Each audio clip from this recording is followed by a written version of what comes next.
그러니까 애 안 낳은 사람들한테 애 낳으러 보채지 말고 그냥 애 낳은 사람들이 행복하게 살 수 있는 모습을 보여주고. 네, 토론이 즐거움 6월 17일 토론 시작해 보겠습니다. 오늘 저희는 약간 장소가 또 바뀌었는데요. 오랜만에 마포에 있는 뉴스톱 사무실에 와서 이렇게 토론을 하게 됐습니다. 그 혜영님이 오늘 대구에서 퀴퍼가 열리죠. 퀴어 퍼레이드가 열려서 거기에 참석하시는 바람에 저희끼리 오늘 토론을 하게 됐고요. 그 오늘 주제가 약간 좀 두 사람의 이야기를 통해서 궁극적으로 저출생 얘기를 좀 하게 되는데, 그 서울시에서 뭐 서울팅이라는 게 최근에 한번 논란이 됐고요. 그리고 또 수학 강사 진짜 유명한 정승재 씨가 최근에 뭐 발언을 한 게 또 되게 논란이 됐습니다. 그래서 이 부분을 두 가지를 가지고 궁극적으로 저출생 관련해서 우리가 이야기를 해보는 그런 자리를 갖도록 하겠습니다. 서울팅 논란 무엇인지 먼저 남규님이 설명을 좀 해주시죠. 네, 이제 오세훈 서울시장이 저출생 문제를 해결하겠다라고 추진한 사업이고요. 이제 주요한 근거는 작년에 뭐 인구보건복지협회라는 데서 설문조사를 했대요. 이제 30대 미혼 남녀가 연애를 왜 안 하냐 물었더니 이제 1위는 여유가 없어서, 그러니까 26%였는데 2위로 이제 20%가 사람 만날 기회가 없어서. 네. 여기서 이제 깨달은 거죠. 그럼 사람 만날 기회를 만들어줘야겠다. 관이 만들어줘야 된다. 그래서 이게 이 취지로 얘기가 되고, 그래서 서울팅이라는 사업을 추진을 했고요. 사업비는 추경으로 이제 한 8천만 원 정도. 그래서 만 25세에서 만 39세 미혼 청년들을 대상으로 하고 프로그램들이 있습니다. 편의점 식재료로 요리 같이 만들기, 네. 한강변 같이 이렇게 걸으면서 쓰레기 주면 플로깅하기, 광장시장 투어하면서 맛집 투어, 상생 맛집 투어, 등산 클래스, 바리스타 클래스. 아무튼 이런 사업이 이제 알려지면서 이게 무슨 저출산 대책이냐 하면서 좀 시민들이, 언론이 많이 폭격을 했고, 그래서 엊그제 이틀 전인 그 15일에 서울시에서는 일단 전면 재검토 입장을 밝혀둔 상태입니다. 네. 정승재 씨도 또 일단 발언을 했는데 이것도 연결되는 거니까 한번 또 정리를 하고 우리가 본격 토론에 들어가 보도록 하겠습니다. 네. 유명한 수학 강사예요. 이투스라는 인터넷 강의 매체의, 인터넷 강의 회사의 대표 강사이고, 누적 수강생이 910만 명. 네. 저는 삽자루와 한성원 외에는 뭐 들어본 적이 없지만, 어쨌든 정승재 요즘 되게 유명한 분이라고 하세요. 이제 팬도 되게 많아서 유튜브에 이제 정승재 사생팬이라는 채널이 있습니다. 그래서 정승재 공식 채널은 구독자가 15만 명인데 사생팬 채널은 23만 명. 비공식이 더 이제 공식보다 많아진 상황이고요. 이제 정승재 씨가 강의 중에 보통 인터넷 강사들이 그렇죠. 뭐 강의만 하지 않고 중간중간에 뭐 이런 저런 멘트들, 조언이나 멘토링, 뭐 약간 이렇게 동기부여 멘트들을 많이 하잖아요. 근데 최근에 이제 올라온 영상이 호텔, 오마카세, 골프, 다 허세야 라는 제목인데요. 이제 저출산 문제의 원인이 인스타그램에 있다 라는 식으로 이제 얘기하는 내용이에요. 그래서 생활 수준이 예전에 비해서는 확 높아졌는데 왜 출산율은 계속해서 떨어지는가? 인스타 때문이다. 인스타를 보면은 남들 막 호텔에서 아이들 키우고 엄청 유명한 놀이공원 가서 아이들 막 이렇게 육아해주는 사진들이 올라오는데, 나는 그렇게는 못 키울 것 같으니, 그럴 돈이 없으니 아이를 낳지 않게 된다. 그래서 인스타그램이 사람들의 허세를 부추기고 사람들이 그걸 보면서 기준치만 높이게 되기 때문이 아니냐라는 식으로 이제 얘기하는 영상입니다. 그러면서 이런 얘기도 해요. 오마카세가 헬조선이냐, 대통령 욕하면 잡아가던 그 시절이 헬조선이지. 저는 그게 도대체 무슨 뜻이죠? 그게 도대체 무슨, 그러니까 이제 생활 수준이 높아졌는데 이제 젊은 청년들이 이렇게 약간 징징대는 소리를 내는 것 같다. 생활 수준이 높아져서 그대로 생활을 하면서 자꾸 뭐 어려워서 뭐 못하고 막 이런 식으로 얘기하는 게 맞지 않는다. 좀 사리에 맞지 않는다. 이런. 근데 약간 앞뒤가 약간 논리적으로 안 맞는 것 같긴 해요. 지금 이게 주식님이 이해 못 하시는 부분은 그 부분인 것 같은데 일단 넘어가죠. 네. 방점이 이제 뭐 대통령 욕하면 어쩌고 거기 있는 것 같아서. 이제 이게 출산율 문제로만 얘기한 건 아니고 아까 말씀드린 오마카세, 골프 이런 어떤 청년들의 좀 소득 수준에 맞지 않는 것 같이 보이는 취미 생활들, 여가 생활들이 인스타그램 때문이다. 그리고 그런 결과로 뭐 저출산 문제도 있는 거 아니냐, 이런 취지입니다. 댓글들 보면은 만말이다, 너무 맞는 말이다, 수학에서 이어서 인생까지 가르쳐주는 참 선생님이다, 이런 댓글들이 많이 있고요. 아는 사람은 다 알만한 비밀을 이제 정승재 선생님이 얘기해 주셨다, 이런 댓글도 있습니다. 박권일님의 지금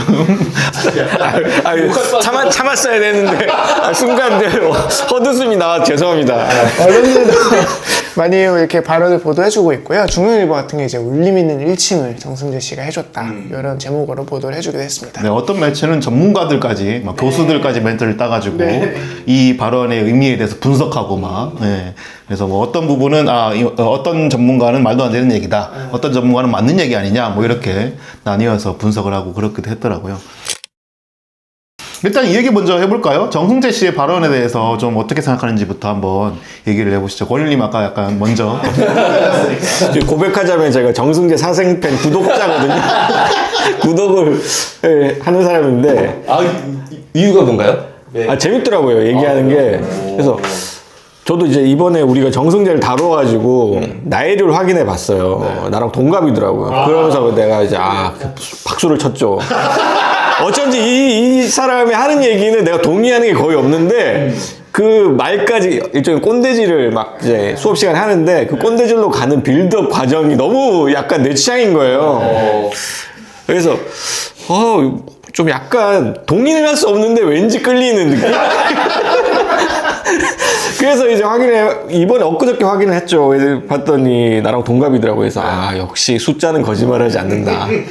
그래서 새삼 느꼈습니다. 그래서 뭐 정승재 씨가 한 얘기 자체는 사실은 뭐 굳이 사회과학을 끄집어내지 않더라도 상식적으로만 판단해봐도 말이 안 되는 얘기이죠. 사실 하지만 저는 또 사회과학을 하는 사람이기 때문에 굳이 데이터를 찾아봤습니다. 정승재 씨가 그런 얘기를 했죠. 인스타그램을 많이 해서 인스타그램이 저출산을 만든 요인이다 라는 식의 얘기를 했단 말이죠. 딱 핵심만 요약을 하면 그건데, 그러면 인스타그램을 많이 한 나라들이 과연 출산율이 낮은지 알아보면 되죠. 데이터가 있어요.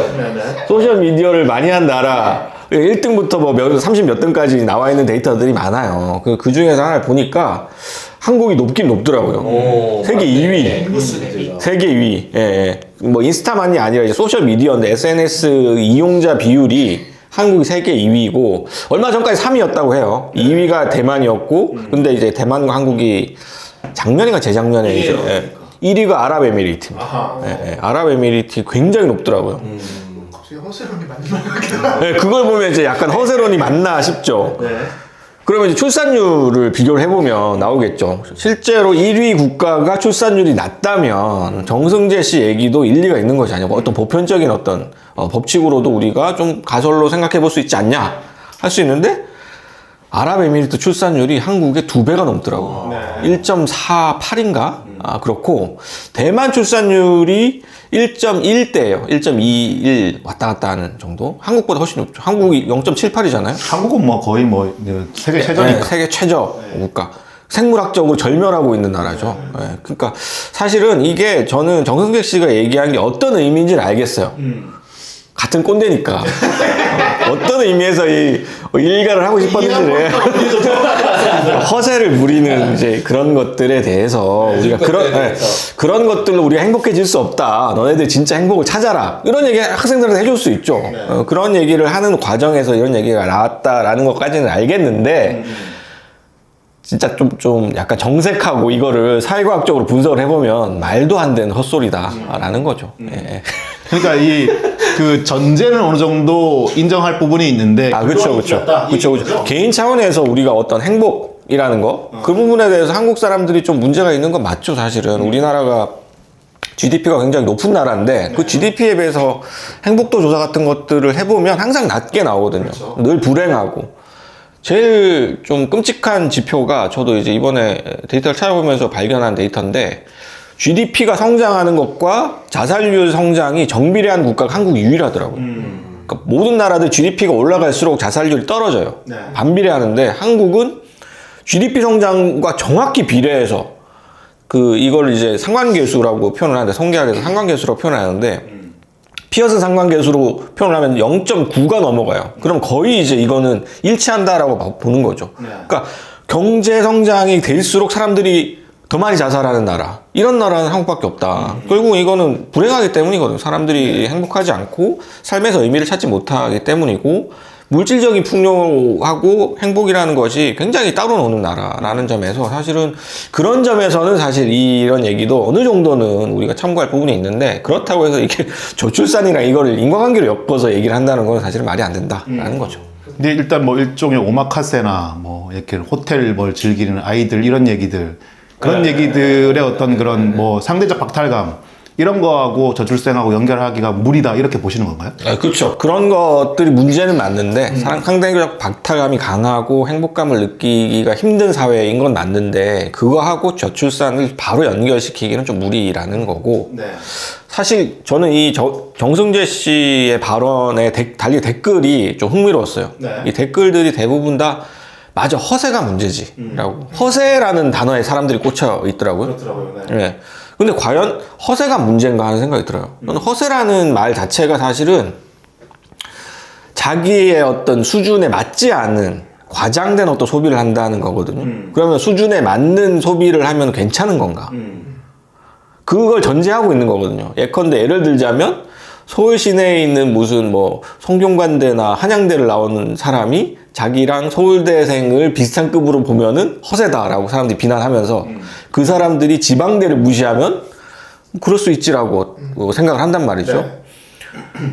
그런 차원에서 허세를 얘기하는 거는 사실은 이 위계나 서열화나 이런 부분들에 대해서 비교하는 것 자체에 대한 문제의식이 없는 거죠, 사실은. 그러니까 내가 쓸 수 있을 만큼 쓰는 건 괜찮지만 내 어떤 역량 위로 쓰는 것은 안 된다라는 거고 결국은 비교 자체에 대한 문제의식 자체는 없는 거죠. 사실은 근데 한국인의 행복도를 떨어뜨리는 가장 핵심적인 요인은 비교에 있거든요. 네.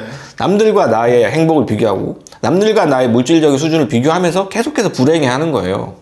기본적으로 행복이 어디서 나타나고 행복이 어떤 의미인지에 대한 관심 자체가 없어요, 한국인. 그래서 행복도가 낮은 거죠.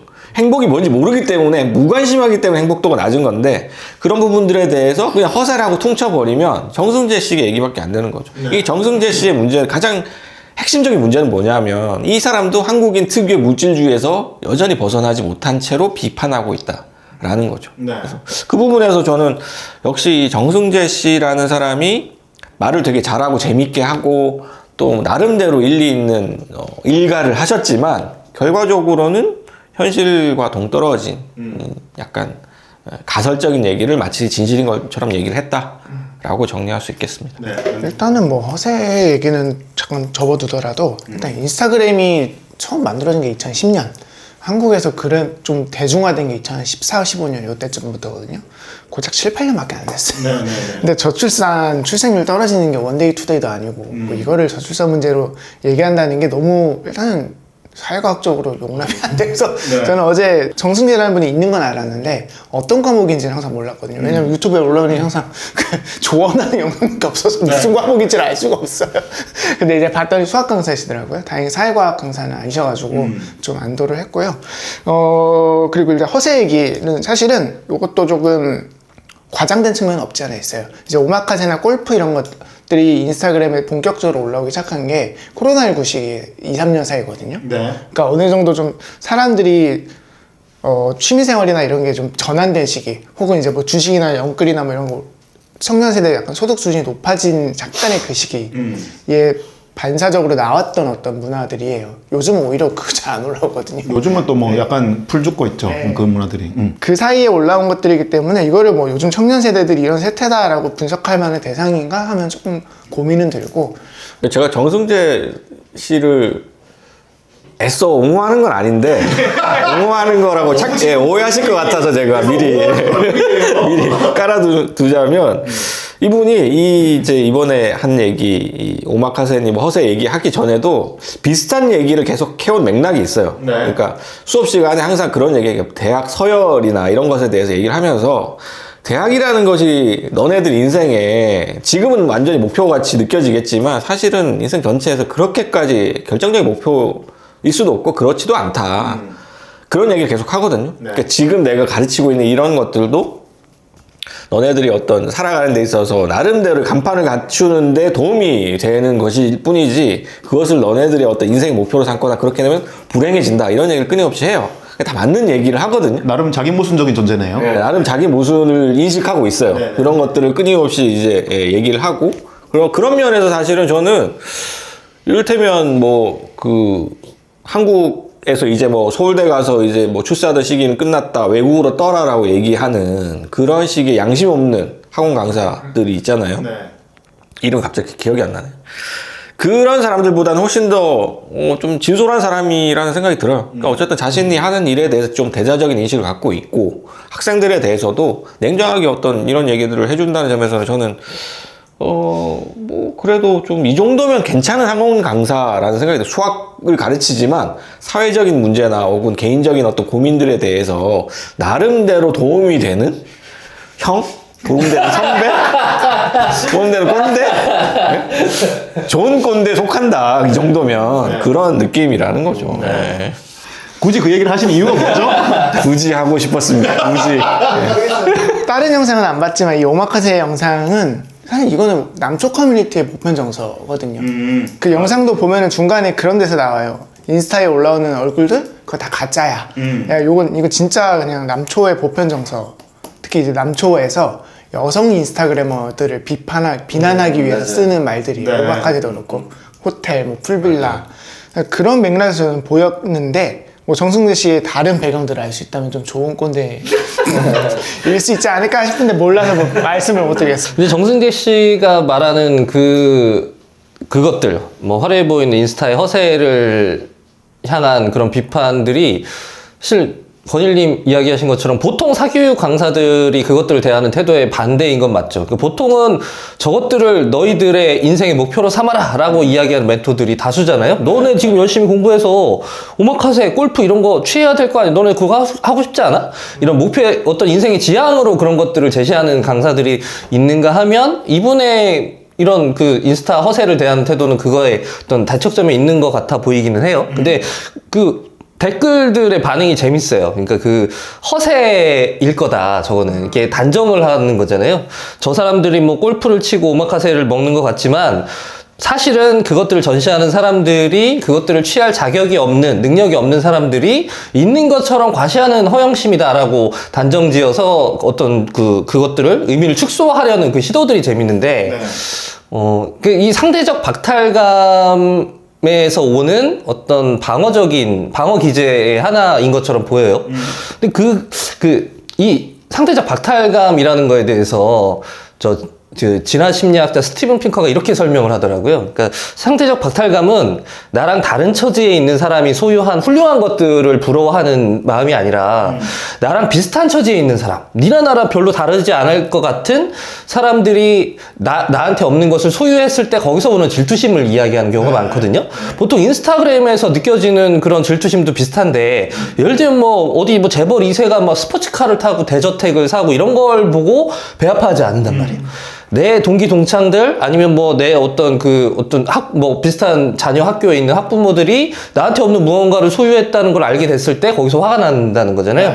근데 그 심리가 왜 그렇게 진화를 했냐면, 그러니까 예전 시대에, 예전에 인간들이 나의 생존에 필요한 물건이 무엇인가를 생각했을 때 나랑 동떨어져 있는 사람이 갖고 있는 거를 부러워하고 그걸 탐냈던 사람들은 생존하지 못했다는 거예요. 그러니까 나랑 비슷한 내 주변에 나랑 비슷한 삶을 살고 있는 사람들이 뭘 얻었지? 뭘 새로 소유를 했지? 그거에 대해서 관심을 갖고 그거를 나도 배아파하고 질투하고 소유하고 싶었던 사람들이 생존했다는 거예요. 그래서 그런 마음들이 진화를 통해서 지금 상대적 박탈감을 인간들이 갖게 됐다, 이렇게 설명하는데, 그런 관점에서 보면 인스타그램이라는 거는 그런 식의 나랑 비슷한 사람, 처지에 있는 사람들이 뭘 소유했는가를 아주 적나라하게 알 수 있는, 그 어떤 박탈감을 증폭시킬 수 있는 어떤 가장 증폭시키는데 도움이 되는 도구인 거죠. 그래서 그걸 보면서 사람들의 상대적 박탈감을 크게 느낀다는 거는 거기까지는 사실인 것 같아요. 근데 사람들이 거기서 박탈감에서 그치는 게 아니라 그 박탈감을 견딜 수 없어서 그 박탈감 자체가 허구라고 이제 주장을 하기 시작하는. 예를 들면 저는 골프를 좋아하는 사람들이 충분히 예를 들면은 뭐 건일님이 자전거 타는 거 올리듯이 재훈님이 테니스 치는 거 올릴 수 있잖아요. 아, 이 사람은 이걸 좋아하는구나라고 받아들일 수 있는 것조차 이제 그거를 부정하는 거죠. 이 사람은 이걸 즐길 수 있는 자격이 없는 사람일 거야. 왜냐? 나랑 비슷한 사람이니까. 혹은 나보다 못한 사람이니까. 이런 식으로 방어 기제를 뭐 쏟아내는데 마침 그 정승재 발언이 이제 그런 어떤 방어 기제를 이제 승인시켜준 발언 같아서 이제 폭발력이 생겼다. 이렇게 좀 느껴지고요. 그래서 저도 거기까지는 사실인 것 같아요. 그러니까 그 인스타그램 자체가 사람들의 박탈감을 더 확인시켜주고 증폭시켜주는 것까지 맞는데, 근데 상대적 박탈감이라는 거는 이게 출산율이랑 바로 안 붙는 이유가 이 박탈감은 현재를 비관하게 만드는 감정이라고 생각해요. 네. 지금 근데 출산에 대한 결정을 하는 이 출산에 대한 판단에 있어서 미치는 감정은 현재에 대한 인식보다는 미래에 대한 어떤 전망이거든요. 근데 이 상대적 바탕감은 현재를 비관하게 만들지 미래를 비관하게 만드는 기제는 아닌 것 같아서 근데 그러니까 이런 미시적인 차원에서의 어떤 기분 때문에 출산을 하지 않는다, 이게 바로 안 붙는 거는 이 미래에 대한 비관은 그거보다는 개인의 어떤 지금 순간의 감정보다는 이 사회 구조적인 어떤 전망에서 오는 것들이 훨씬 더 크게 작용한다고 생각을 해요. 근데 그 부분이 약간 좀 결을 나누어서 얘기를 했을 때 앞에서 말씀하셨던 SNS가 가지고 오는 상대적 박탈감하고 사회적 양극화나 이런 부분에서 가져오는 상대적 박탈감 이런 게 또 따로 있잖아요. 네네. 이게 약간 결이 다르잖아요. 네네. 근데 이제 마지막에 말씀하신 부분에서 SNS는 당장 현재의 어떤 상대적 박탈감을 이렇게 보여주는 바로미터 같은 거지만 사회적 양극화는 되게 오랫동안 장기화될 수 있고 거기에 대해서 전망으로 봤을 때 내가 아이를 낳아서 나처럼 똑같이 불행하게 살 바에는 안 낳는 게 낫겠다라고 하는 인식들도 분명히 있는 건 사실이잖아요. 그걸 어떻게 좀 보세요? 그러니까 저는 이 박탈감이라는 것 자체가 감정이잖아요. 그러니까 출산에 대한 판단은 감정보다는 이성의 영역이라고 생각하는 거죠. 그러니까 그 어떤 장기적인 박탈감, 뭐 미래에 대한 박탈감보다는 미래에 대한 어떤 이성적인 전망, 내가 그 아이를 가졌을 때 5년 뒤, 10년 뒤 나의 라이프 스타일을 이렇게 대입해 봤을 때 이게 과연 적절한가 하는 조금은 깊은 판단에서 나오는 것이지, 근데 지금 당장 제가 뭐 옆집에 누가 뭘 샀으니까 내 기분 나쁘니까 아이를 낳지 않을 거야, 이게 직접 붙는 것 같지는 않다는 거죠. 권일님 좀 어떻게 보세요, 이 부분은? 그쵸. 주식님 말씀이 기본적으로 맞는 얘기고, 요즘 진화생물학 얘기 말씀 많이 하시는데, 진화생물학자들도 그런 얘기를 많이 하고, 실제로 인스타그램이나 소셜미디어 연구하는 논문들이 굉장히 많이 나오는데, 거기서 사람들이 느끼는 불행감이라든가 행복감에 대한 논문들이 많은데, 대체로 다 이제 인스타그램 같은 데서 사람들이 다른 사람이 보여주는 어떤 물질적인 풍요로움이나 이런 이제 자랑 같은 것들 보면서 불행감을 느낀다고 해요. 불행감을 느끼기도 하고, 왜 나는 저런 게 없을까? 왜 나는 저렇게 못 놀까? 뭐 이런 느낌을 받게 되는데, 그건 사실 출산율과 상관없이 모든 사회에서 인스타그램을 하는 모든 사회에서 나타나는 거예요. 사실 그런 면에서 사실 이 출산율과 직접 연결시키기 좀 어렵다라고 할 수 있고, 이 인스타그램이나 소셜미디어가 가져오는 폐해는 아까 주식님 말씀하셨던 이제 심리학이나 이런 이제 사회학 용어로 하면 준거 집단이라고 하는데, 자기의 상태를 비교할 수 있는 자기 주변 사람들, 그 준거 집단을 인스타그램이나 소셜미디어는 너무나 확장시켜 버리는 거예요. 옛날에는 나와 비교되는 사람이 엄마, 친구, 아들, 딸 정도였는데, 요즘은 전 세계에 있는 사람들이 돼버린 거예요. 수십억에 달하는 인스타그램에서 허세를 부리는 사람들이 전 세계에 있는 내 비교군들이 그만큼 이제 넓어져 버리니까, 그만큼 내가 느끼는 어떤 박탈감의 빈도도 굉장히 이제 잦아지는 거죠. 그런 면에서 우리가 소셜미디어라는 것이 역시 하면 할수록 독이 되는 거다라고 얘기할 수 있겠죠. 그러니까 정승재 씨가 얘기한 대로 출산율까지는 아니더라도 인스타그램이라든가 뭐 소셜미디어를 하는 것이 어쨌든 도움은 안 된다. 어쨌든 우리 정신 건강에 굉장히 데미지를 많이 주는 거다. 그것은 내가 사실은 예전에는 없어서 모르고 그냥 살았던 건데, 내가 굳이 알게 되는 내 비교 집단들이 생겨난 거고, 그거는 사실은 내 인생에서 별 의미 없는 사람들이잖아요. 그 의미 없는 사람들 때문에 내가 이렇게 정신적인 고통을 겪어야 된다는 점에서 사실 도움이 안 되는 거죠. 그러니까 SNS라는 공간 자체가 어쨌든 특히나 인스타그램이 더더욱 사진을 중심으로 이렇게 유통되는 그런 플랫폼이다 보니까 보통 자기가 이제 행복해하고 뭐를 소비하고 있고 뭐를 즐기고 있고 이런 부분들의 영상이나 사진들을 주로 올리면서 자신을 이제 보여주는 그런 방식이다 보니까 상대적 박탈감이나 뭐 이런 부분들을 느끼는 데는 되게 어떤 첨단을 달리는 SNS인 것 같긴 해요. 그런 부분에서 좀 많은 사람들이 그걸 보고 이제 당장 자기가 행복한 모습을 올리고 이런 연구 결과도 있더라고요. 행복한 모습을 올린 뒤에 그 직후에 되게 불행함을 극대화로 느끼는, 그러니까 이제 현실에서는 이런 격차를 느끼는 그런 얘기도 하고, 그런 면에서 보면은 진짜 그 SNS 속에 나와 현실의 나에서의 어떤 격차에서 생기는 어떤 불행감들이 자기 우울감으로 되게 막 확장되기도 하고 그런 모습들도 있는 것 같아요. 그러니까 재밌는 거는 이게 정승재 씨의 의도와 독자들의 반응이 괴리되어 있다는 거예요. 그러니까 주식님 말씀하신 거, 독자들은 꼴 보기 싫은 놈들을 욕해준다는 느낌이 강한 거죠. 자신의 어떤 느상티만 원한 감정을 해소해줬다라고 생각하지만 내 생각에는 정승재 씨는 그런 얘기를 하려고 의도는 아니었어. 이제는 관심법까지 동원해서 내가 같은 또래라서 아는데 그런 의도는 아니었던 것 같아. 그러니까 이런 그런 몰진적인 어떤 욕망 같은 것들이 너의 행복을 정말로 진정으로 북돋아 주는 것들 요소가 아니다. 라는 얘기를 하다 보니까 어떻게 이제 점점 비약이 돼가지고 출산율까지 넘어갔는데 평소의 맥락을 보면 출산율은 어쨌든 틀린 얘기지만 그런 물질적인 비교, 우열 이런 것들이 너의 행복과 무슨 상관이 있냐라는 얘기 자체는 저는 맞는 얘기라고 생각해요. 그러니까 결국은 저출생 얘기만 하지 않았으면 저출생 얘기만 하지 않았으면 허세 이런 얘기만 하지 않았으면 나름 받아들일 만한 얘기 아닌가. 이게 일단은 이게 상정을 해야 돼요. 정승재 씨가 지금 누구한테 말을 하고 있는가. 앞에 있는 사람들 다 뭐 재수 뭐 삼수하는 그 수험생들이거든요. 갇혀 있어요. 이 또래들과 같은 삶을 누리지 못하게 갇혀 있으면서 인스타그램을 보는 수험생들이라고 생각을 하면은 말씀하신 게 어떤 하면서 맞는 말일 수도 있을 것 같아요. 그리고 이제 상대적 박탈감 얘기도 하셨지만 정승재 씨는 사실은 댓글에 그런 게 있더라고요. 이분은 지금 은퇴해도 그냥 평생 오마카세만 먹어도 먹고 살 수 있을 만큼의 소득 수준이 있다. 그러니까 그런 사람이 이 오마카세를 비판하니까 아 저거 봐라 뭐 깜도 안 되는 애들이 오마카세 한다. 오마카세는 정승재 같은 사람이 하는 건데 약간 이런 식으로 이해가 됐던 것도 있는 것 아니 같아요. 뭐 오마카세 뭐 그렇게 대단하다고. 저 어제 그저께 결혼 기념일이어서 그저께만요. 오마카세 먹었는데 오마카세 올리고 인스타 1인분에 5만 원이에요. 먹을 수 있지 1년에 한 번 정도. 불행해졌습니다.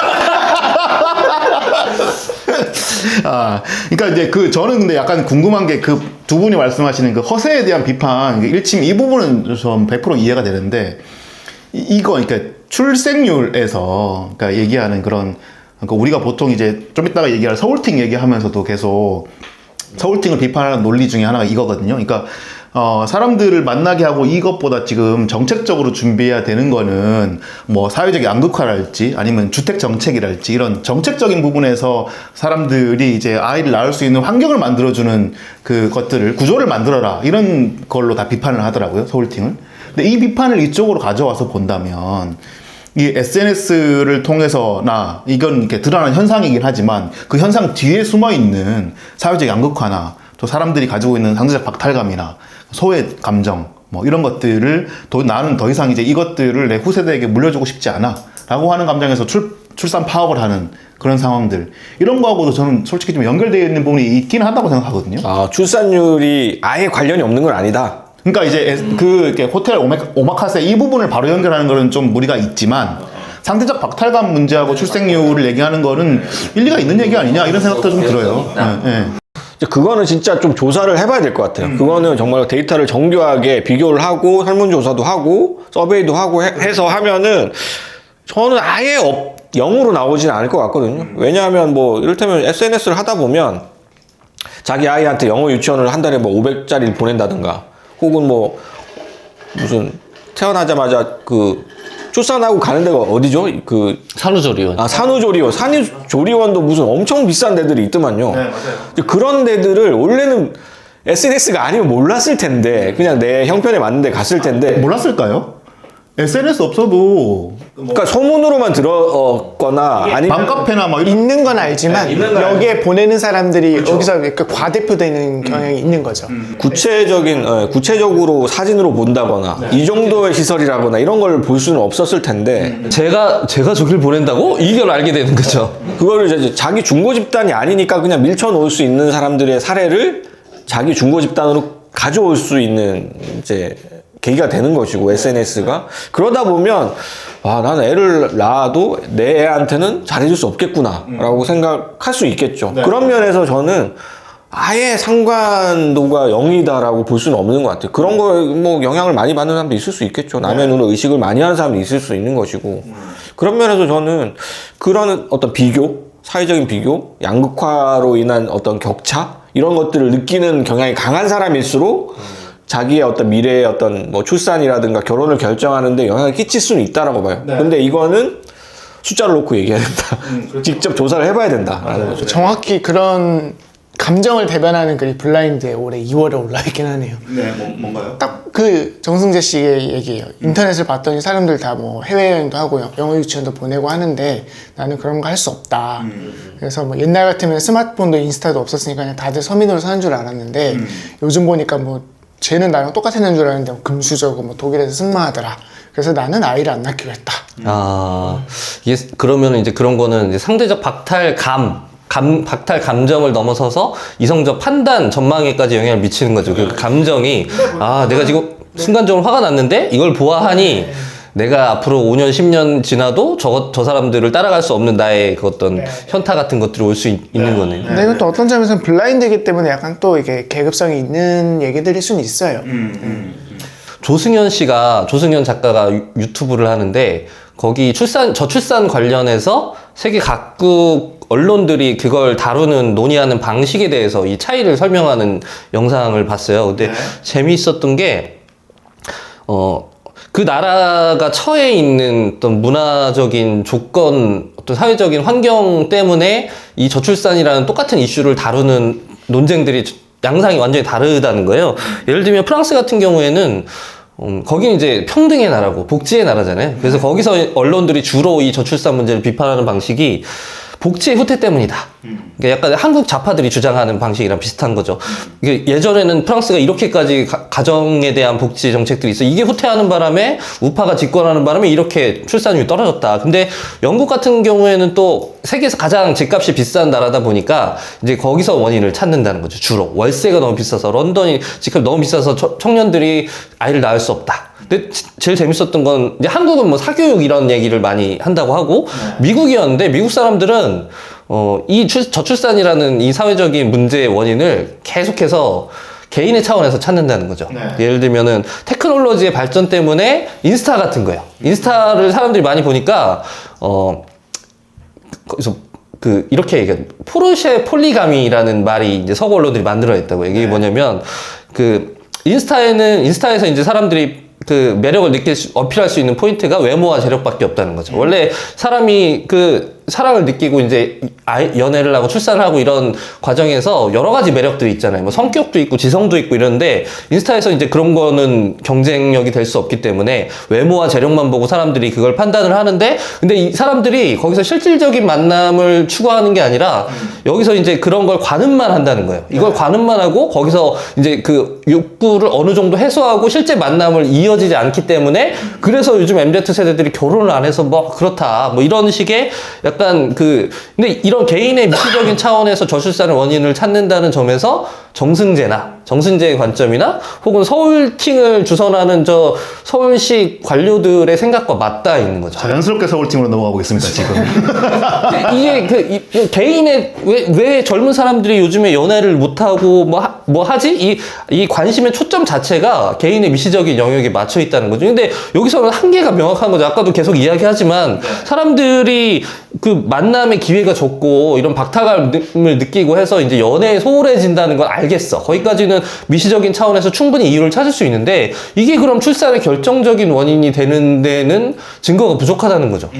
이게 이렇게 특별한 주장을 하려면 특별한 증거를 제시해야 해야 되는데 소울팅을 주선하는 사람들이나 정승재 씨나 여기서 이제 그 연애를 하지 않고 만남이 소홀해지는 것까지는 어떻게든 논증을 하는데 그 이후 뒷단에 증거를 제시하지 못하면서 미시적인 차원에서만 자꾸 출산율 이야기하는데 괜히 공허하다는 거죠. 여기서 이게 어떻게 출산이랑 연결되는데 그걸 좀 이야기를 했으면 좋겠다. 좀 논리적으로 좀 명료화시켜서 얘기를 해보자면 한 가지 제가 이제 사례를 얘기를 하면 우리가 예전부터 가난해도 행복한 나라 하면 부탄 뽑았거든요.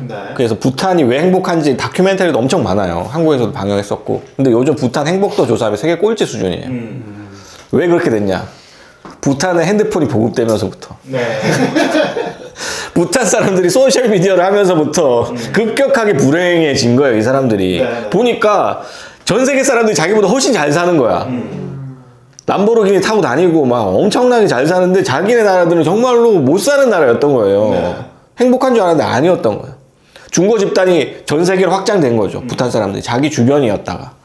그 차원을 한 가지 말씀드리고 싶고 또 한 가지 우리가 중요하게 봐야 될 거는 그러면 그 행복감이라는 것이 출생률이랑 연결될 때 그 사이에 뭐가 있는가. 저는 매개변수 같은 게 있다고 생각을 해요.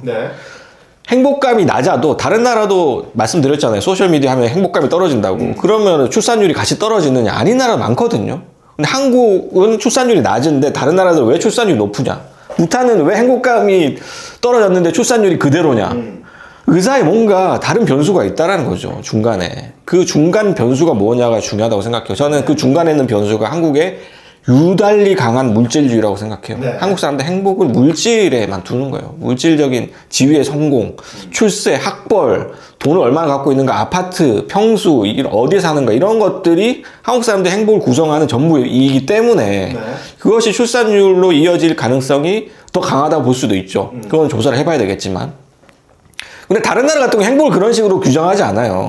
그러니까 저도 한국의 능력주의라는 책에서 그런 얘기를 했지만 한국 사람들은 물질주의가 강하지만 전 세계 대다수의 나라들은 GDP가 어느 정도 올라가면 물질주의가 약해지고 탈물질주의가 올라가요. 그래서 나 자신이 스스로 내적으로 느끼는 행복감이 중요해지고 또 타인에 대한 배려감도 올라가고 그러니까 그런 비물질적인 어떤 가치에 대한 관심이 높아진단 말이죠. 근데 한국만 유독 그런 관심이 1도 없는 나라인 거예요. 그렇기 때문에 사실은 어떻게 보면은 그 출산율과 행복도 사이에 무엇이 작동하는가 그거를 이제 내가 만약에 연구를 한다면 그게 무엇인지를 규명하는 논문을 쓸 수 있을 것 같은데 그런 것들이 결국은 출산율과 행복도 사이에 영향을 끼치고 혹은 SNS의 활동과 그런 것들 사이에 어떤 어느 정도 비례 관계가 있는가, 어느 정도 상관관계가 있는가를 보여줄 수 있겠죠. 근데 지금 정승재 씨가 얘기하는 이야기만으로는 사실은 우리가 이거는 무조건 비약이다라고 얘기할 수밖에 없다라는 거죠.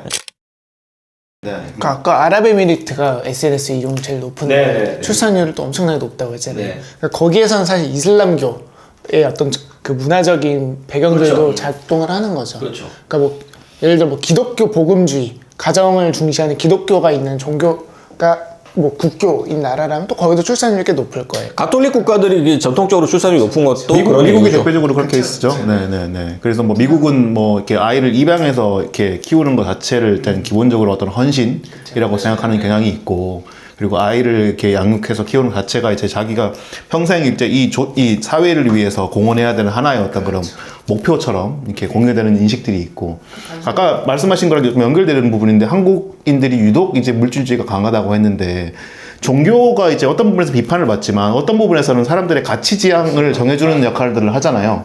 한국은 그게 저는 없는 것 같아요.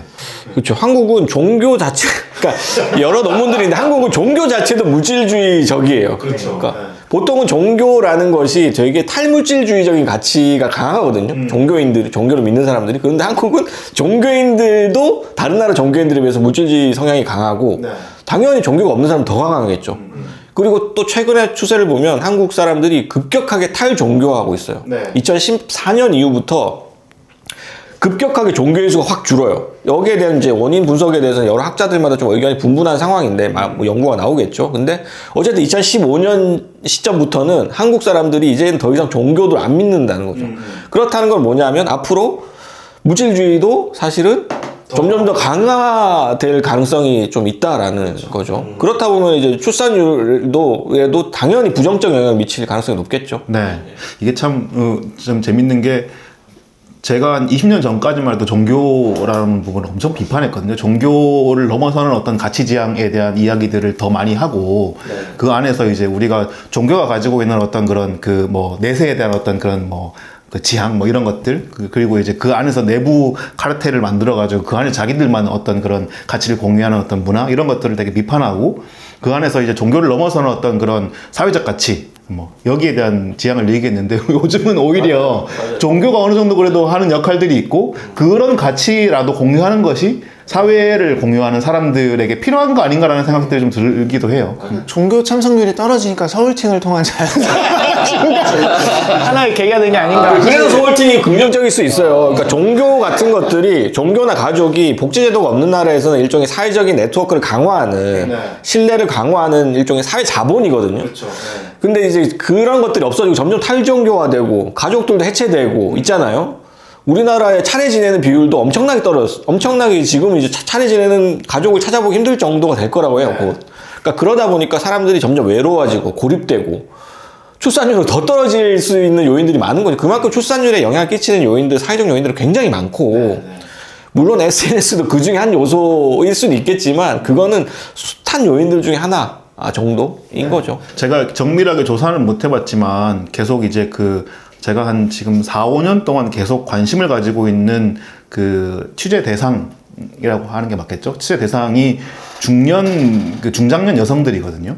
그러니까 중장년 여성들, 특히나 이제 그 비정규 노동을 하고 이제 뭐 형이화된 어떤 노동을 하는 뭐 예를 들어 청소 노동자랄지 아니면 뭐 급식 노동자랄지 요양보호사 등 돌봄 노동자랄지 이런 분들에 대한 인터뷰나 뭐 이런 것들을 뭐 많이 이제 후배들한테 주문하기도 하고 저도 하기도 하고 그 내용들을 보면 정말 생활이 너무나 힘든 사람들, 하루하루가 진짜 이 육체 노동과 정신적인 노동으로 이제 쌓인 사람들이 결국은 종교를 찾아가더라고요. 예, 그래서 그 얘기들을 들어보면 결국 나 일요일에 가서 그 목사님을 만나고 혹은 뭐 누구 스님을 만나고 이런 분들을 이야기를 들으면서 나에게 위안을 찾는다라고 하는 말씀들을 많이 하세요. 근데 그 얘기를 보면서 아픈 건 뭐냐면 종교 역할을 긍정하면서도 동시에 이 역할들을 왜 좌파들과 사회는 못하고 있는 걸까? 그러니까 이분들이 힘들고 버거울 때 찾아갈 수 있는 공간이라고 하는 게 왜 한국에서는 종교인 절이나 교회밖에 없는가라고 하는 생각들을 계속 하게 되더라고요. 근데 이제 그러면서 동시에 그럼에도 그분들에게는 종교로 위탁할 수 있는 공간이 있긴 있구나. 그러면서 참 다행이다. 이런 생각들도 또 동시에 들거든요. 똑같은 얘기를 제가 예전에 아마 허경영 얘기로 썼을 거예요. 그러니까 허경영 재작년 그 총선 때 허경영 당에서 출마한 사람들 비율을 보면 다 직업이 그런 분들이거든요. 운송노동자, 요양보호사, 간호조무사 이런 사람들 50대, 60대인 사람들이 거기서 줄줄이 출마를 한 거예요. 그걸 보면서 이제 그때 같은 얘기를 했거든요. 왜 진보정당들은 저 사람들한테 뭔가 그늘막이 되어주지 못했는가. 근데 요즘 약간 제가 고양시 지축에 살고 있는데요. 여기가 그 양주로 나가는 길목이거든요. 여기 살면서 약간 느끼는 게 허경영은 버스를 운영을 해요. 버스? 대형 버스. 그러니까 여기서 실어서 양주 그 하늘궁 허경영의 그 본거지로 운송을 하는 버스가 있거든요. 네트워킹을 만든다. 네, 네트워킹이 만들어지고 너무 쉽고 그냥 이게 내가 사는 곳에서 그 양주까지 가는 게 너무 이 버스가 태워다 주니까 너무 쉬워요. 아침에 오늘도 오다 보니까 허경영 버스가 이렇게 역 근처에 주차돼 있고 사람들 거기서 이렇게 허경영 마스크 쓰고서 버스 탈 준비 하시더라고요. 그러니까 뭐 그런 요인들도 분명히 허경영은 그런 식의 노력을 하고 있다는 거죠. 여기서 실어서 나의 본거지로 데려가는. 그러니까 사실 종교잖아요. 허경영은 사이비 종교인 거잖아요. 그런 식의 어떤 접근성을 높이는 시도들이 허경영과 같은 종교한테 뭐 기독교도 버스를 운영하고 혹은 뭐 예전 같은 코로나 때는 줌을 통해서 비대면 예배를 보고 그런 식의 노력들을 하는데 진보정당한테는 뭐 주말마다 모이는 모임도 거의 없고 그 모이는 방법도 어렵고. 근데 그분들의 또 나이대나 이런 거 사회적인 활동 반경 이런 걸 생각해 보면 그분들은 인스타를 안 하는 분들이고 그분들과 이제 연애를 안 하는 청년들의 차이는 이런 것 같아요. 이제 청년들은 SNS를 통해서 사람들의 삶을 아주 그 밀접하게 쳐다보고 연결돼 있다는 느낌을 받으면서 그걸 관음하면서 여기서 어느 정도 그 사람 타인에 대한 관심이나 이런 사회적인 어떤 욕구들을 해소하는 측면이 있는데 그분들은 그게 안 되는 거죠. 그래서 실질적인 만남을 좀 더 적극적으로 추구한다는 점에서 그런 차이는 좀 있는 것 같아요. 그분들은 실제로 만나야 충족되는 거죠. 근데 사람들은 이걸 보면서 실제로 뭘 만나고 있지 않지만 마치 내가 사회에 속해 있다는 느낌 정도는 받으니까 거기서 이제 어느 정도 해소가 되는 거 같아요. 소울팅 얘기를 하자면 소울팅에 대해서 제가 출산율 운운하는 거는 사실 좀 말이 안 된다고 생각하는데 출산율과 상관없이 소울팅이라는 것이 만약에 뭐 해야 되는가 뭐 8천만 원 1억 원 정도의 예산으로 저는 뭐 충분히 의미 있는 거 아닌가. 그러니까 사실 지금 오늘 상당히 긍정적이신데. 얘기하다 보니까 너무 긍정의 아이콘이 되는데 오늘. 지금 거의 뭐 지금 1년 동안 보지 못한 모습으로 오늘 보여주고 있습니다.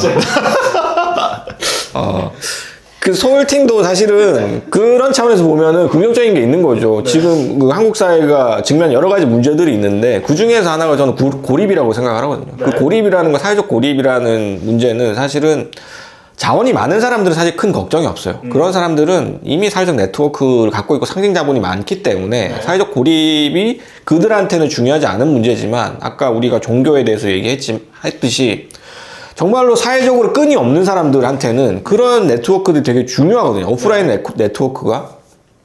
그런 사람들한테 소울팅 같은 것들을 통해서 네트워크를 만들어 주는 거.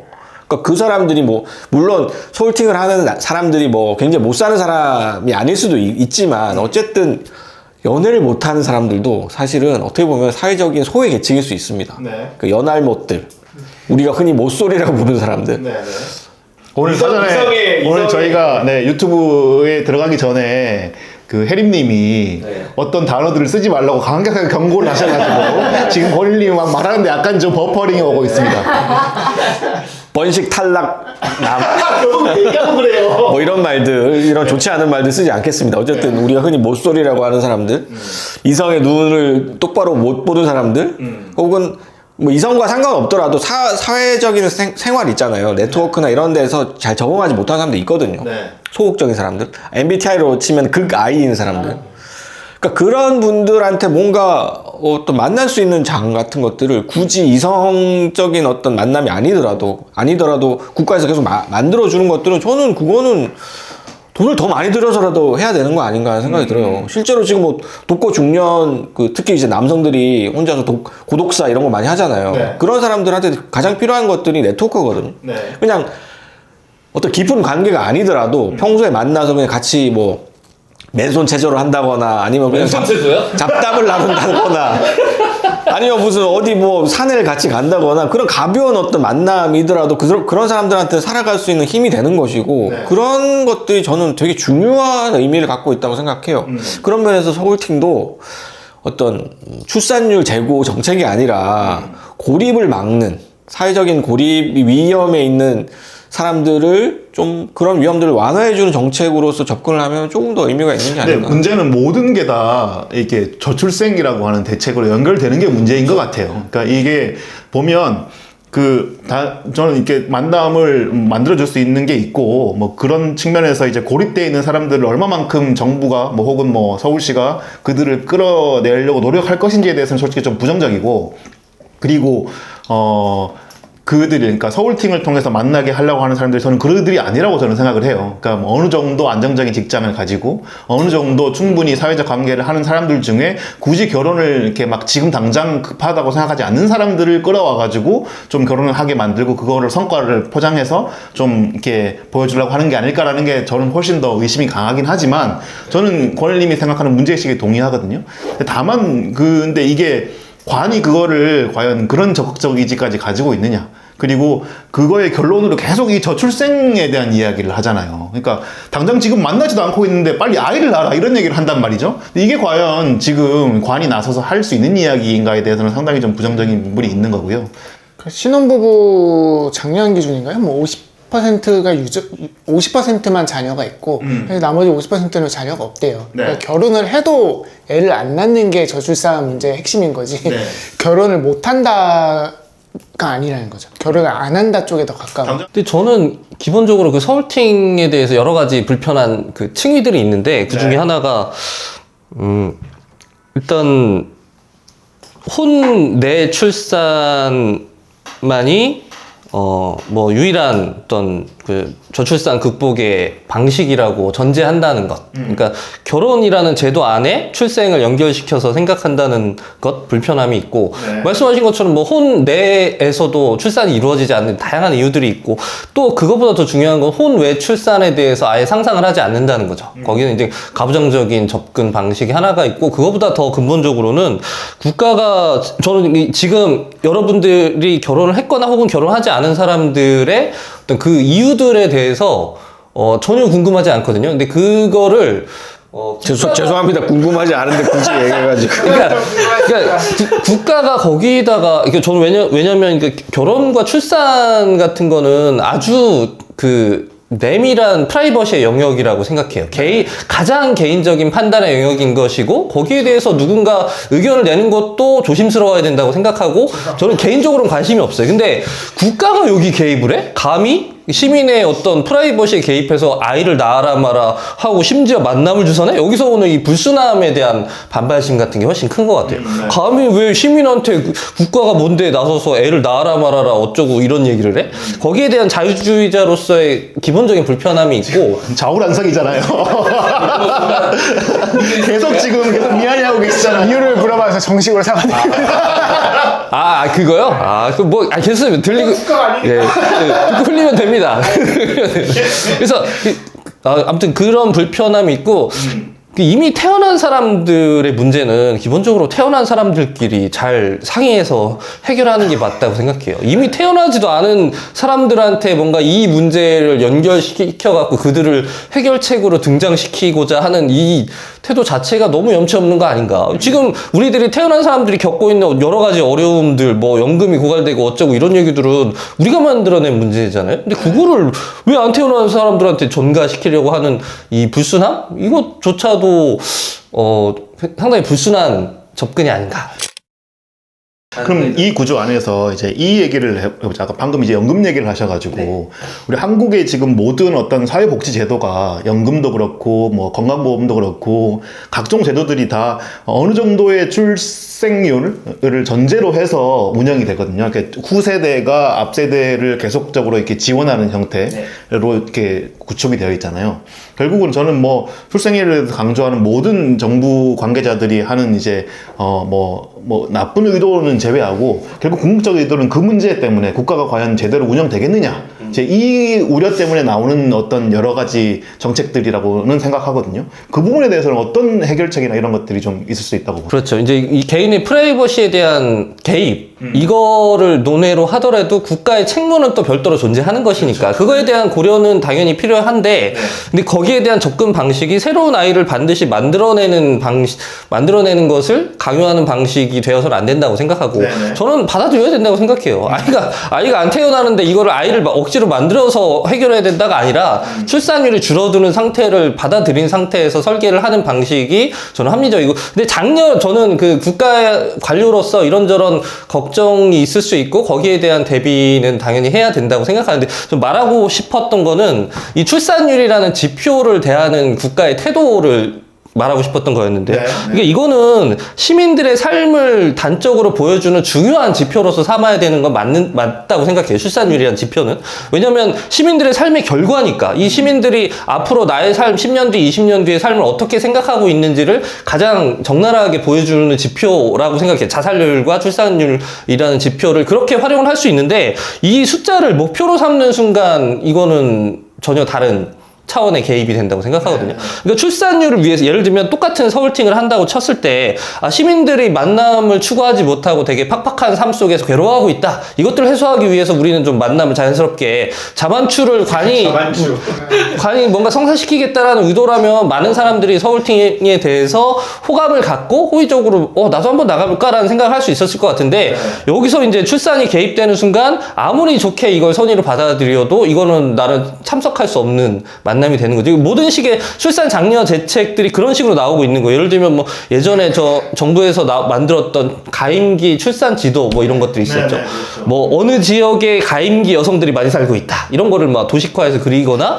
서울팀 같은 것도 이번에 좀 문제가 됐던 게 그 일반 시민들을 상대로 이걸 주선해서 좀 이슈가 커졌는데, 사실 한 10년 전부터 많은 지자체에서 이런 일들이 있었어요. 맞아요. 네. 그 서울에도 있어. 근데 그때는 이제 공무원들을 대상으로. 박근혜 정부 때도 했어요. 그렇죠. 그때는 이제 박근혜 정부 때도 서울에서 했었는데, 그때는 서울시 공무원들이 결혼을 안 한다. 그래서 공무원들을 강제로 이제 만나게 해서 이제 문제가 됐었던 것이 있는데, 이런 식의 아이디어의 근간을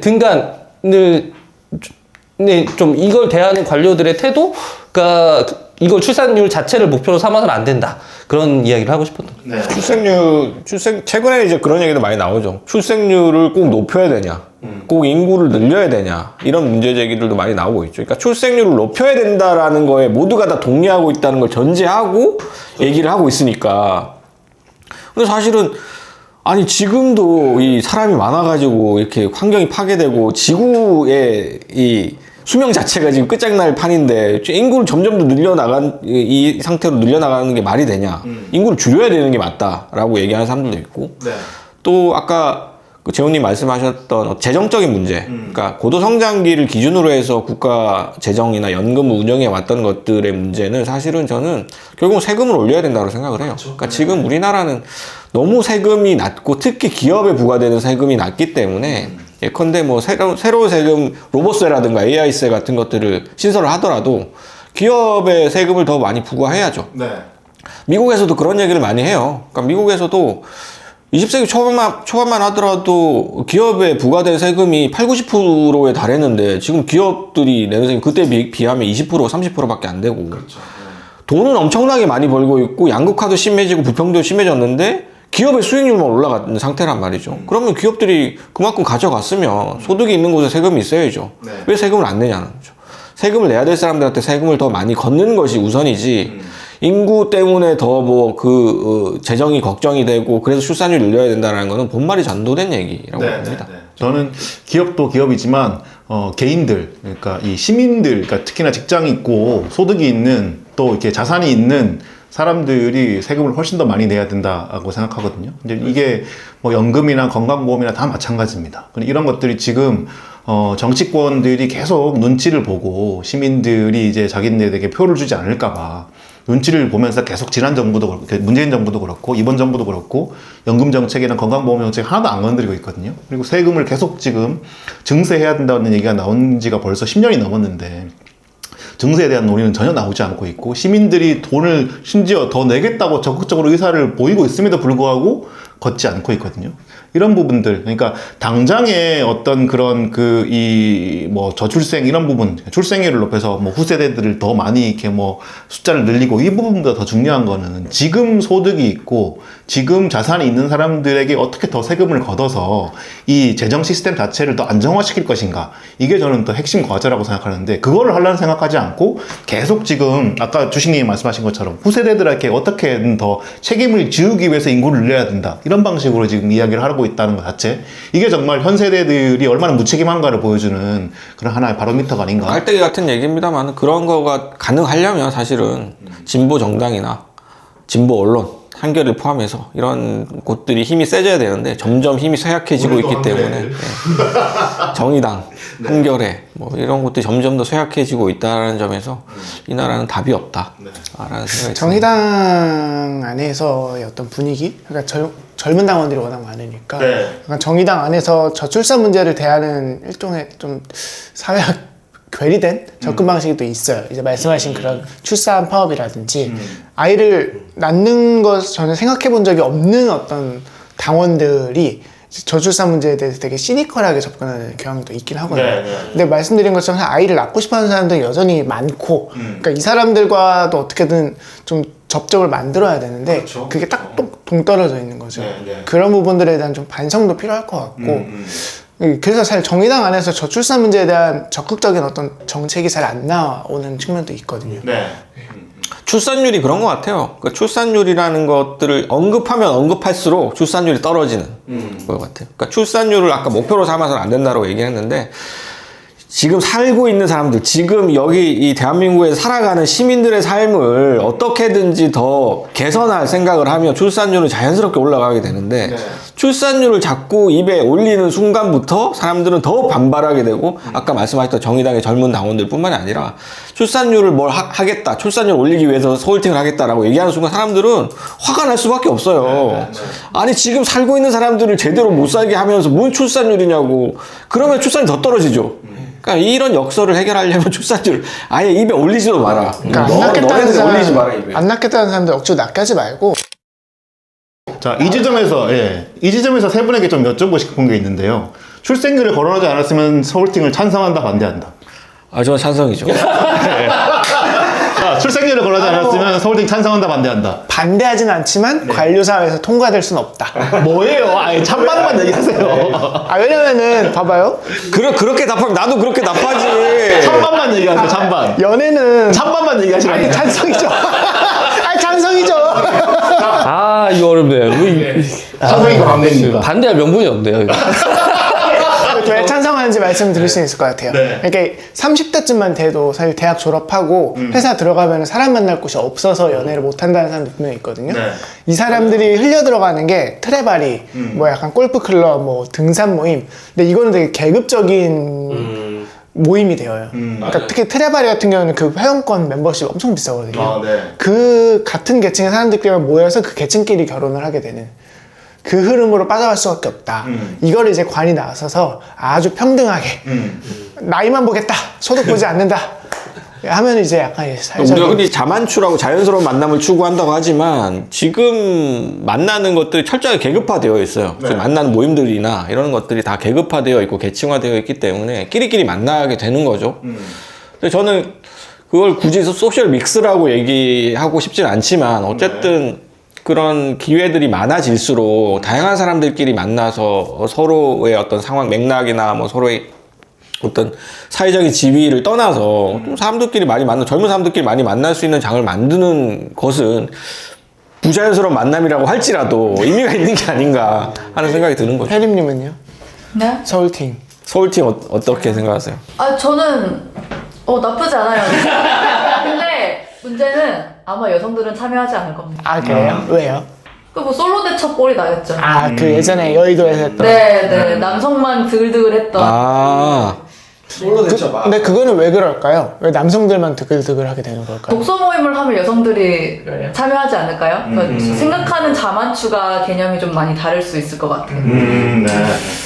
그러니까 아까 말씀드렸던 그 포르쉐 폴리감이라는 게 그런 거였어요. 포르쉐를 소유한 사람들만 연애를 독점하는 현상을 이야기하는 거였는데, 그러니까 그 얘기는 그 외모와 재력 말고 다른 부분의 매력을 어필할 수 있는 그런 식의 연애를 할 수 있는 장이 없다. 그래서 소셜미디어의 문제를 지적한 단어였는데, 근데 그 솔로 대첩이나 저 서울팅이나 이것도 여기 이 한계에서 크게 벗어나는 것 같지는 않거든요. 예를 들면 트레바리라는 트레바리나 혹은 뭐 등산 모임, 골프 모임이 오히려 그런 면에서 다양한 매력을 어필할 수 있는 조금 더 여성들이 조금 더 선호하는 자만추의 형상에 좀 더 가까운 것 같고, 서울팅이나 솔로 대첩은 그거 만나서 무슨 얘기 할 거예요? 만나서 나의 어떤 뭐 다른 매력, 복잡한 나의 그 매력을 어필할 수 있는 그런 게 아닌 거잖아요. 그래서 그런 면에서 그렇게 자연스럽진 않다. 거기서 오는 그 진입 장벽이 조금 있는 것 같아요, 여성들은. 주식님은 반대? 네, 생각해보니까 돌아서겠습니다. 아니 근데 그 아까 말씀하신 것처럼 이게 서울팅이라는 이름이지만 이 프로그램 자체가 보면 뭐 요리 만들기, 뭐 플로깅, 뭐 광장식 맛집 투어 이런 게 서울팅이라는 이름을 빼고 그냥 이 관이 지원해줄 테니 만나세요 라고 하면 괜찮지 않나요? 일단 내 발로 거길 갔다는 것 자체에서 뭔가 아니 그냥 만나게 해주고 거기에서 뭐 연애를 하든 뭘 하든 이거에 대해서는 관여를 하지 않고, 그러니까 이제 왜냐하면 근데 관여를 해야 성과 평가가 되고 이제 그 모든 문제가 관에서 나오는 것들은 얘기했지만 이거를 해서 몇 명이 커플이 성사가 됐고 이거를 보고해서 예산을 활용하는 게 이런 이유 때문이다라는 걸 보고해야 되고, 또 이거를 통해서 출생률이 얼만큼 나왔다는 걸 또 책정해야 되고, 이런 문제에서 모든 게 발생하는 거긴 한데요. 그래서 반대. 근데 이 뭐 그 사실은 모쏠들의 문제, 우리가 흔히 모쏠들의 문제 오늘 계속 거기에 감정을 깊이 이입하시네요. 주로 남성들의 얘기가 많고 물론 여성들도 있지만 여성들은 혼자서도 다 잘 살아요. 예, 특별한 불편 없이 잘 살고 그리고 자기들끼리 잘 돕고 살아요. 연대하면서 여자들끼리 커뮤니티도 잘 만들고. 근데 남자들은 이상하게 생존력이 떨어져. 혼자 살면 살수록 사망률도 높아지고 급격히 높아지고. 그러니까 사실은 되게 혼자 살수록 쓸모없는 존재가 되기 쉬운 거죠. 수컷들은 기본적으로. 그러니까 그런 수컷들을, 그런 시민들을, 그런 남성 시민들을 어떻게든 이제 잘 살게 해주는 그런 것들도 저는 국가가 해줘야 될 일이다. 그렇다고 해서 무슨 우쭈쭈 해주고 뭐 남자들을 위해서 뭔가를 더 해달라 그런 것들은 아니겠지만 어쨌든 그런 만남의 장이든 혹은 뭐 어떤 사람들 그런 이성적인 어떤 목적이 아니더라도 그냥 사람들 만나서 예전에 미국에서 타운홀이라는 게 있었잖아요. 마을에서 만나서 사람들끼리 놀고 그냥 별 목적 없이 만나는 그런 자리들이 매주 있어야 되는데 지금은 이제 다들 그냥 혼자서 핸드폰만 하고 있고 게임만 하고 있고 그런 장이 없잖아요. 근데 그런 것들 일부러라도 좀 만들 필요는 있다라는 거죠. 확실히 남성들을 소위 맨박스에서 끄집어내는 게 하나의 뭐 새로운 길의 한 경로인 것 같습니다. 네, 그리고 뭐 남녀공학과 그냥 남고 여고에 다니는 사람들이 가지고 있는 성인지나 이런 감성이 다르잖아요, 확실히. 서로 많이 만나면은 어떤 그 가지고 있는 선입견이라든가 편견이 확실히 희석이 돼요. 그거는 어느 사회도 똑같거든요. 맞습니다. 한국은 특히 이제 그런 게 심하기 때문에 특히 요즘은 또 20대, 30대 남성들 남녀 뭐 갈등도 심하다고 하잖아요. 일단 많이 만나면은 서로에 대한 편견이나 이런 차별 의식 같은 것들이 많이 없어지게 돼 있습니다. 물론 그럼에도 불구하고 갖고 있는 놈들이 있죠. 그런 것들은 별개로 하더라도 어쨌든 많이 만나고 섞여드는 것들이 필요하다. 남중남고 하니까 약간 그런 가설이 드는데 사실 한 2000년대 초중반부터 공대가 확 떴잖아요. 근데 그때 이제 많이 나왔던 게 남중남고 공대 나와서 군대까지 갔다 와서 공과 계열에 취직한 그 모쏠들에 대한 얘기 자기한테 되게 많았었거든요. 그러니까 그러면서 발생한 어떤 여성과 접촉해 본 적이 없는 남성 집단의 출현이 그 흐름 속에 있을 수도 있겠다. 물론 뭐 여성들은 좀 반발할 수도 있을 것 같아요. 예전에도 약간 그런 정책이 나왔을 때 몇몇 커뮤니티 여성들 많은 여초 커뮤니티에서 왜 그런데 돈을 쓰냐. 번식 탈락하게 내버려 둬라. 그런 놈들은 어차피 그런 애들은 그런 거 해줘도 못한다. 연애 못한다. 뭐 그런 얘기 하더라고요. 아니 뭐 꼭 그러니까 그런 정책을 지원하지만 또 여성들을 위한 지원 정책 이런 것들을 많이 만들어야죠. 여성들에 대한 지원 정책은 저는 진짜 뭐 지금도 부족하고 훨씬 더 많이 해야겠죠. 데이트 폭력이나 이런 부분들도 여전히 부족하고 사실은 그런 거네요. 그 질문의 요지는 서울팅은 자만추가 될 수 있는가? 근데 생각할수록 자만추가 안 될 것 같다는 생각이 들어요. 그러니까 목적 자체가 연애의 목적이라는 영화도 있었지만 목적 자체가 딸고 있지 프로그램을 아무리 다양하게 자연스럽게 설계를 한다고 쳐도 거기 온 사람들의 목적을 모두가 알고 있는 이상 이거는 자만추는 될 수 없고 말씀하신 것처럼 무슨 타운홀 뭐 미팅을 한다. 타운홀에서 뭐 사람들이 뭐 이런저런 뭐 다른 목적으로 만난다. 그 속내는 다 알고 있어요. 예를 들면 트레바리를 나가는데 다 뭐 연애하러 왔다는 걸 내심 알고 있지만 적어도 명시적으로 나는 그 트레바리 모임이 연애를 주선하는 그 모임이 아니기 때문에 내가 나간 거잖아요. 그래서 자만추가 실제로 아니지만 자만추인 것처럼 서로 이제 연기를 하면서 만날 수 있지만 서울팅이라는 거는 이제 이미 목적이 만천하에 공개가 된 이상 그건 불가능하다. 솔로 대첩과 유사한 성격을 띌 수밖에 없다. 다시 한번 이렇게 좀 한번 강조드리자면 저희가 또 헤테로 남성 4명이 이렇게 모여가지고 얘기를 하는 바람에 혜린님이 중간에 약간 거치었지만 또 이렇게 저희 얘기 자체가 또 약간 표현이 될 수도 있다는 부분들을 좀 인지하고 봐주시면 좋겠습니다. 하지만 의외로 또 이렇게 서울팅이나 정승재의 말이나 뭐 언론에서는 엄청나게 비판을 받았지만 꼭 비판받을 만한 부분만 있는 건 아니었다는 거 그런 거를 한번 오늘 토론에서 느끼지 않았나 이런 생각을 하면서 오늘 토론 마치도록 하겠습니다. 네, 재밌었습니다. 오늘 고생 많으셨습니다. 고맙습니다. 네.